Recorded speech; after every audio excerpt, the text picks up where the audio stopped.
So city Ravi ಬಂಧನ, ಸರ್ಕಾರದ ವಿರುದ್ಧ ಬಿಜೆಪಿ ರೋಷಾವೇಶಗೊಂಡಿದೆ. ಲಕ್ಷ್ಮೀ ಹೆಬ್ಬಾಳ್ಕರ್, ಡಿಕೆ ಶಿವಕುಮಾರ್ ಬೆದರಿಕೆ ಹಾಕಿದ್ದಾರೆ.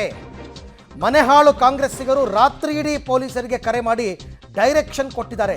ಪ್ರಕರಣ ಸಿಬಿಐ ತನಿಖೆಗೆ ಒಪ್ಪಿಸಲೇಬೇಕು ಅಂತ ಅಶೋಕ್ ಮತ್ತು ವಿಜೇಂದ್ರ ಇಬ್ಬರು ಮನವಿ ಮಾಡಿಕೊಂಡಿದ್ದಾರೆ. ಕಾಂಗ್ರೆಸ್ಸಿಗರನ್ನ ಮನೆಹಾಳರು ಅಂತ ಅಶೋಕ್ ಅವರು ಹೇಳಿರ್ತಕ್ಕಂಥದ್ದು. ಸಿಟಿ ರವಿ ಬಗ್ಗೆ ವಾದಗಳನ್ನು ಮಾಡಿದ್ದಾರೆ. ಗೌರವಾನ್ವಿತ ನ್ಯಾಯಾಲಯ ಆ ವಾದಗಳೆಲ್ಲ ಕೇಳಿದೆ, ರೆಕಾರ್ಡ್ ಮಾಡಿದ್ದಾರೆ. 3 ಗಂಟೆಗೆ ಗೌರವಾನ್ವಿತ ನ್ಯಾಯಾಲಯ ಕೇಸನ್ನು ಮುಂದಕ್ಕೆ ಹಾಕಿದೆ. ಮೋಸ್ಟ್ಲಿ 3 ಗಂಟೆ ಮೇಲೆ ಜಡ್ಜ್ಮೆಂಟ್ ಬರ್ಬೋದು ಅನ್ನೋದು ವಿಶ್ವಾಸ ಇದೆ. ನಮಗೆ ಕೋರ್ಟ್ ಮೇಲೆ ಪೂರ್ತಿ ನಂಬಿಕೆ ಇದೆ. ಇನ್ಮೇಲೆ ನಾವು ವಿಜಯೇಂದ್ರ ಅವರು, ನಮ್ಮ ಬೆಲ್ಲದವರು ಎಲ್ಲ ಹುಷಾರಾಗಿರ್ತೀರಿ. ಇನ್ಮೇಲೆ ಎಲ್ಲೇ ಅಧಿವೇಶನ ಕರೆದ್ರೂ ನಾವು ಮೊದಲೇ ಒಂದು ಕೋರ್ಟ್ಗೆ ಬೇಲ್ ಅಪ್ಲಿಕೇಶನ್ ಹಾಕ್ಬಿಡ್ತೀರಿ. ಆಮೇಲೆ ನಾವು ವಿಧಾನಸೌಧಕ್ಕೆ ಎಂಟ್ರಿ ಆಗ್ತೀರಿ.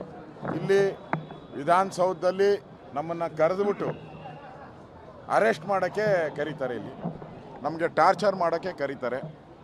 ಈಗ ಸ್ಟೇಟ್ಮೆಂಟನ್ನು ಕೂಡ ಸಿಟಿ ಅವರು ಕೊಟ್ಟಿದ್ದಾರೆ.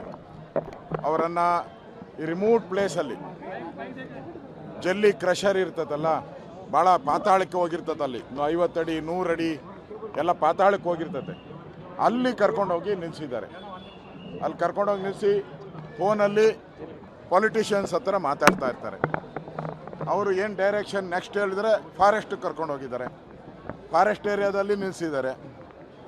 ಮತ್ತು ಅವ್ರ ಡೈರೆಕ್ಷನ್ ನಾನು ಹೇಳ್ತಾ ಇದ್ದೀನಿ, ಈ ಎಂಟೈರ್ ಎಪಿಸೋಡನ್ನು CBI ತನಿಖೆಗೆ ಕೊಡಬೇಕು. ಯಾಕೆಂದರೆ ಯಾರು ಫೋನ್ ಮಾಡಿದರು? ಈಗ ಪೊಲೀಸ್ ಅಧಿಕಾರಿಗಳು ಕಾನೂನು ಪ್ರಕಾರ ಅವರ ಜ್ಯೂರಿಸ್ಟ್ರಕ್ಷನ್ ಏನಿದೆ, ಲಾ ಏನಿದೆ. ಮಾನ್ಯ ಸಿಟಿ ರವಿ ಅವರು ತಮ್ಮ ಹೇಳಿಕೆಯನ್ನು ಕೂಡ ದಾಖಲು ಮಾಡಿದ್ದಾರೆ. ಅರ್ಧ ಗಂಟೆಗೂ ಸಹ ಏನು ಅವ್ರಿಗೆ ಫೋನ್ ಬರ್ತಿತ್ತು, ಪೊಲೀಸ್ ಅಧಿಕಾರಿಗಳು ಜೀಪಲ್ಲಿದ್ದರು, ಸ್ಕಾರ್ಪಿಯೋದಲ್ಲಿದ್ದರು. ಸಿಟಿ ರವಿ ಇದ್ದಂಥ ಸ್ಕಾರ್ಪಿಯೋದಲ್ಲಿ ಏನು ಪೊಲೀಸ್ ಅಧಿಕಾರಿಗಳಿದ್ದರು, ಪ್ರತಿ ಅರ್ಧ ಗಂಟೆಗೂ ಡೈರೆಕ್ಷನ್ಸ್ ಬರ್ತಾ ಇತ್ತು. ಯಾರಿಂದ ಬರ್ತಾ ಇತ್ತು ಇದು ಕೂಡ ತನಿಖೆ ಆಗಬೇಕು. ಅದಕ್ಕೆ ಅಶೋಕ್ ಅವರು ಹೇಳಿದ್ದು CBI ತನಿಖೆ ಆಗಬೇಕು ಅಂತೇಳಿ. ಇವತ್ತು ಕಾಂಗ್ರೆಸ್ ಸರ್ಕಾರ ಕಾನೂನನ್ನು ದುರುಪಯೋಗ ಪಡಿಸ್ಕೊಂಡು ಜನಪ್ರತಿನಿಧಿಗಳ ಮೇಲೆ ಒಂದು ಪ್ರಹಾರವನ್ನು ಮಾಡ್ತಕ್ಕಂಥ ಏನು ಕೆಲಸ ಮಾಡಿದೆ, ಖಂಡಿತ ಇದು ಅಕ್ಷಮ್ಯ ಅಪರಾಧ. ಇದು ಸೂಕ್ತವಾಗಿರ್ತಕ್ಕಂಥ ತನಿಖೆ CBI ತನಿಖೆ ಆಗಲೇಬೇಕಾಗ್ತದೆ. ನಮಗೆ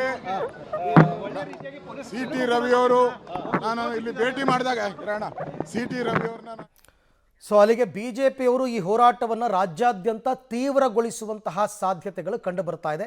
ನ್ಯಾಯಾಲಯ ಏನು ಆದೇಶ ಕೊಡುತ್ತೆ ಅನ್ನೋದ್ರ ಮೇಲೆ ಅದೆಲ್ಲವೂ ಕೂಡ ಡಿಪೆಂಡ್.